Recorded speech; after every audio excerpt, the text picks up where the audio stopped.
Essa semana nós vamos celebrar o Dia da Bíblia, dia 30 de setembro, o dia em que morreu este grande homem chamado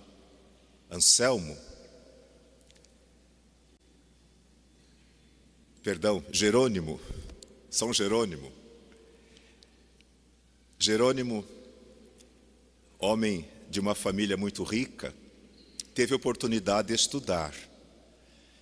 Tornou-se um filósofo da sua época, mas também versado em línguas. Era um erudito. Teve uma vida como a maioria dos ricos, uma vida farta, folgada, até que, conhecendo o Evangelho através do estudo, ele se aproximou da igreja e quis ser batizado. Tornou-se sacerdote, padre, e por conta da sua inteligência, sua capacidade intelectual, foi chamado para ser secretário pessoal do Papa, chamado Damásio I, pelo ano 370 depois de Cristo.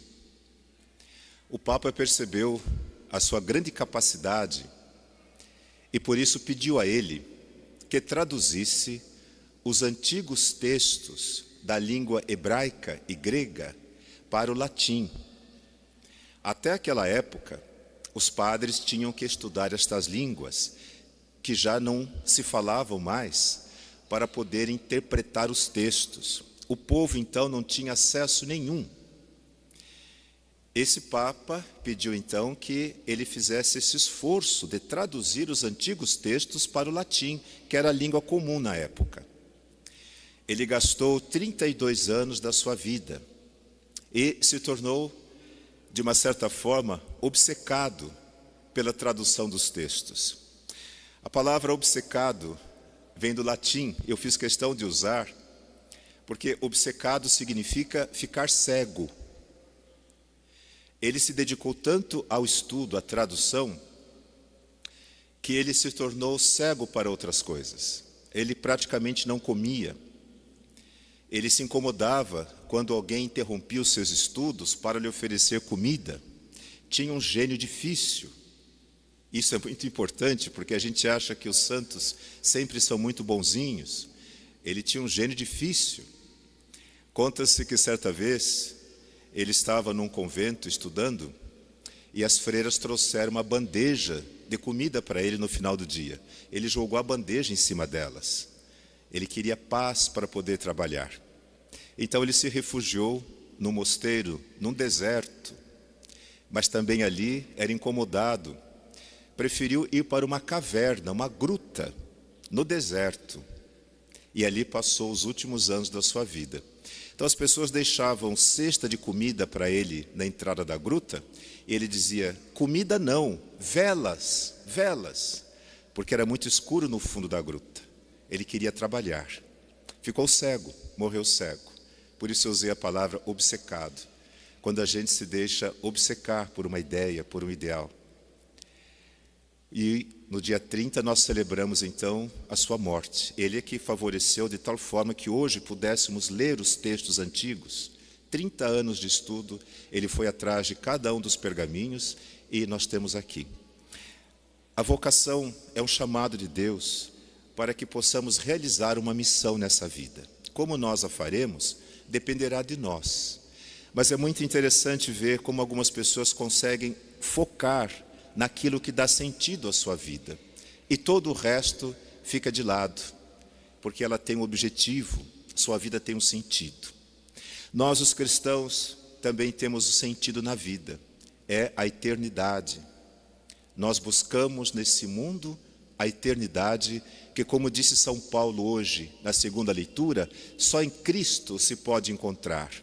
Esse mistério que para nós é intocável, indecifrável, nós o podemos viver quando conhecemos a Jesus Cristo e o seguimos.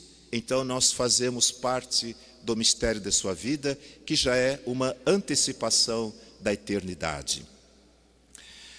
O Evangelho de hoje traz uma mensagem para todos nós. Muito embora Jesus tenha dirigido a palavra hoje aos fariseus, mas na atualidade qualquer um de nós poderia ser o destinatário desta mensagem, desta parábola. Se vocês se recordam, domingo passado, Jesus falava aos seus discípulos. Ele dizia: não se pode servir a dois senhores ao mesmo tempo. Ou você serve a Deus, ou você serve ao dinheiro. E ali por perto estavam os fariseus, que ouviram falando isso, e zombaram dele.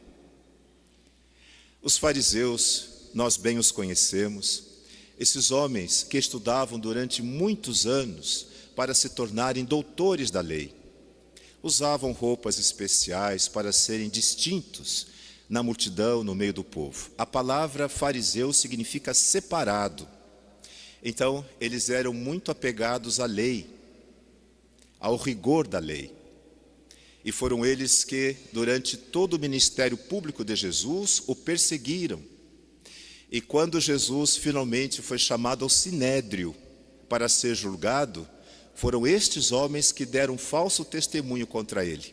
Então eles disseram assim: ele é um beberrão, ele é um comilão, ele come e bebe com qualquer pessoa. Ele é visto falando com as mulheres em praça pública, o que era uma vergonha para o judeu. E outras coisas que disseram a Jesus para o incriminar perante a lei. Sempre o seguiam de perto para ver se pegavam alguma coisa que Jesus falasse que contrariasse a lei. Hoje nós estamos vivendo uma situação similar, em que muitos fiéis católicos, mas sobretudo os mais recentes, esses que são muito adeptos da internet, eles também estão vivendo assim um rigorismo, apegados à lei. Alguns padres da internet, assim como esses influenciadores, eles perceberam que se ganha dinheiro quando alguém assiste o que eles falam. Não sei se vocês sabiam disso. Eu demorei para entender. Por que eles fazem tanta questão de aparecer assim na internet e falar certas coisas? Vocês já viram esses vídeos curtos de um sujeito que ele mostra assim, desde a hora que ele se levanta, ele lava o rosto, ele vai falando, e ele tem 5.000 curtidas. E a gente, mas por que as pessoas, nós somos assim? Nos interessamos pela vida dos outros dessa forma. Então qualquer coisa nos distrai. Só que essa pessoa, ele ganha dinheiro cada vez que ele é visto por alguém.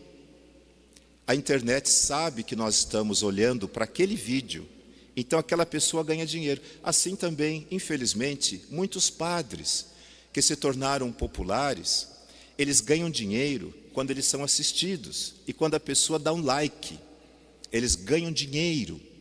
Então, eles, muitas vezes, para manter a audiência, falam do rigor da lei. E muitas pessoas se apegam a isso como se fosse o caminho da salvação. Jesus é aquele que morreu por causa da lei. E ele disse: eu vim para cumprir a verdadeira lei. Jesus veio mostrar o espírito da lei. O espírito que deu os 10 mandamentos de Deus, a nossa Constituição. Então Jesus transgrediu muitas vezes a lei para ser fiel a Deus. Falar com as mulheres em público, por exemplo. Deixar que uma mulher tida como pecadora lavasse os seus pés com as lágrimas, enxugasse os pés dele com o cabelo. E os fariseus diziam: está vendo? Olha aí quem é esse homem que diz que é filho de Deus. E outras coisas que Jesus fez, como por exemplo, curar os leprosos, que era proibido chegar perto deles. Falar com os estrangeiros, ir à cidade dos estrangeiros, promover curas num dia de sábado, tudo isso era contra a lei, e Jesus fez para resgatar o espírito da lei, que é a defesa da vida, a proteção dos mais vulneráveis, para que pudéssemos assim, já nesta terra, viver os valores do céu, aquilo que nos ajuda a ser, nesse mundo, sinais da presença de Deus aqui na terra. Hoje, depois de ter sido zombado pelos fariseus por conta do que ensinou aos discípulos a respeito do dinheiro, da preocupação exagerada com os bens desse mundo, Jesus se volta para eles, os fariseus, e lhes propõe esta parábola. A parábola sempre é um ensinamento a partir de uma realidade conhecida daquelas pessoas. Por isso, nas parábolas, nunca Jesus dá nome às pessoas, porque Ele quer que as pessoas que escutam se coloquem naquele lugar. Vocês podem pegar os 4 evangelhos, em nenhum lugar Jesus dá nome aos personagens das suas parábolas, exceto hoje. Nós conhecemos pelo nome uma personagem da parábola que Jesus conta aos fariseus. É a primeira e única vez que ele faz isso. Como é que chama a pessoa que Jesus conhece pelo nome na parábola? Não ouvi. Será que o pessoal que está ouvindo lá de casa vai conseguir ouvir? Como é que chama o sujeito? Como é que nós sabemos? Lázaro. Jesus sabe o nome daquele homem, Lázaro. É a primeira e única vez que Jesus fala o nome de alguém da sua parábola. Ele o identifica, ele o situa socialmente. O nome Lázaro, em hebraico, significa Deus ajuda ou Deus socorre. Na antiga língua de Jesus, Lázaro significa Deus ajuda. Mas em português, por causa da vida desse homem, surgiu uma palavra que a gente tem até receio de falar, porque parece que gruda na boca da gente. Como é que a gente identifica uma pessoa assim, desgraçada, uma pessoa machucada, uma pessoa que caiu no chão, lazarento, e às vezes até uma ofensa, né? É por causa dessa passagem. Em português, criou-se essa expressão lazarento, para significar aquele que está empesteado, desgraçado. A palavra desgraçado significa fora da graça de Deus. Desgraçado é um xingamento que significa Deus não está na sua vida. Você não conhece a Deus. Por isso é que este homem, na porta do Lázaro, nunca foi visto por ele.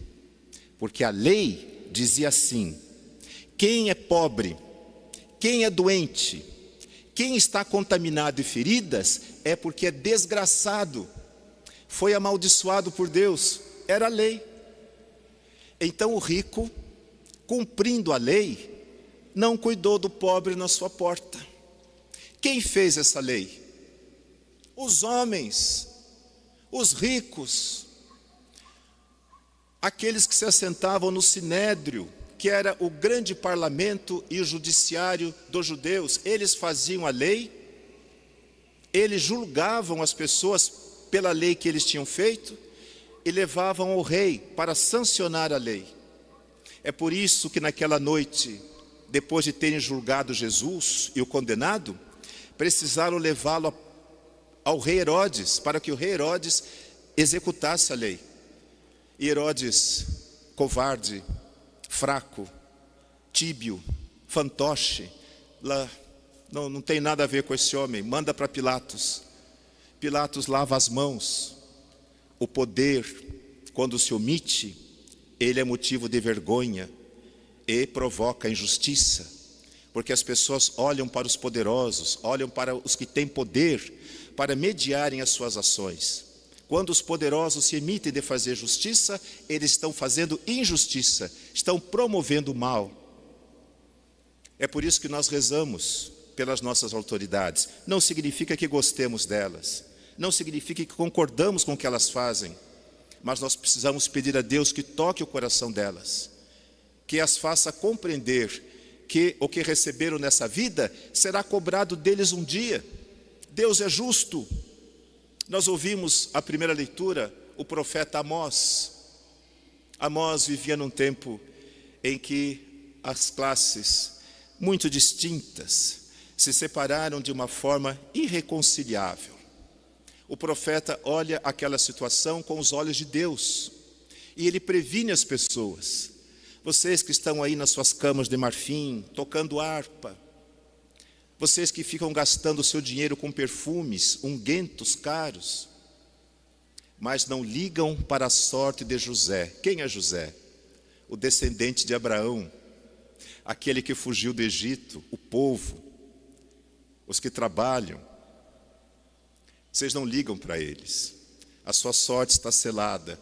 Vocês vão na primeira fila para o exílio. De que se trata essa profecia?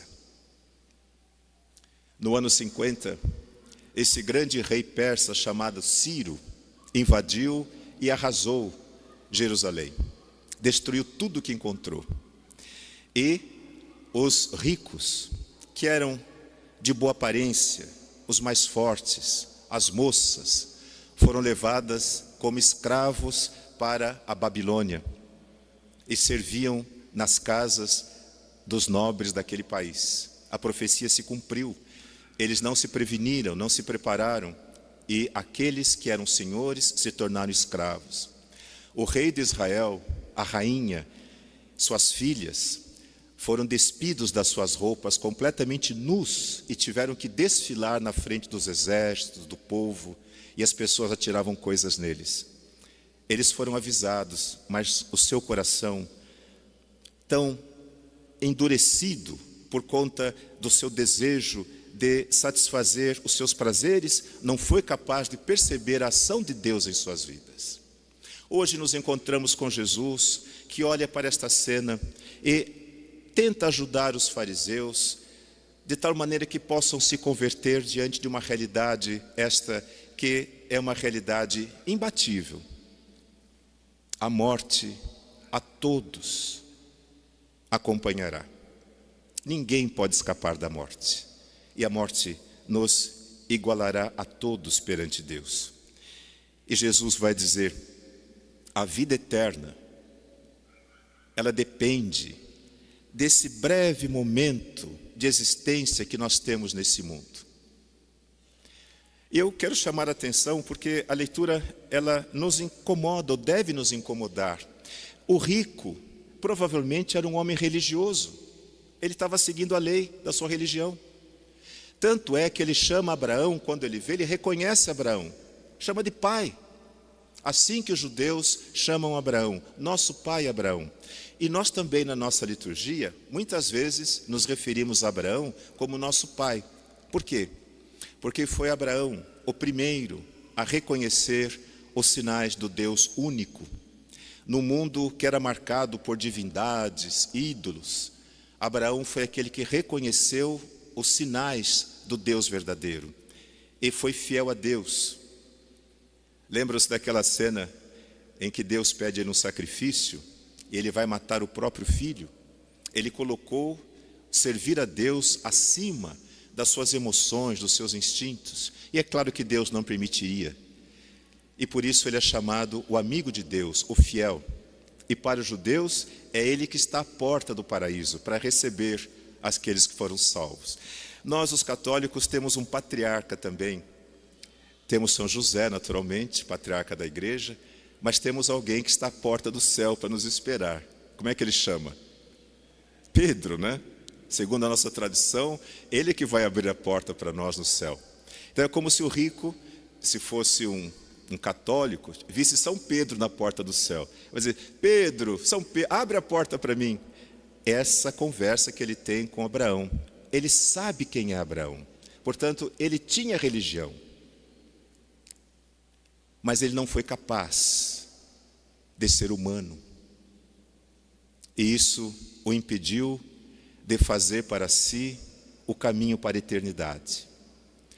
Ele não foi julgado na hora da morte. E aqui há um ensinamento. A sua própria vida o condenou. Não foi Deus que o condenou. Jesus é muito claro. Lázaro morre e é levado pelos anjos até a presença de Abraão, ao seio de Abraão. Seio é o abraço, né? Abraão o abraçou com carinho.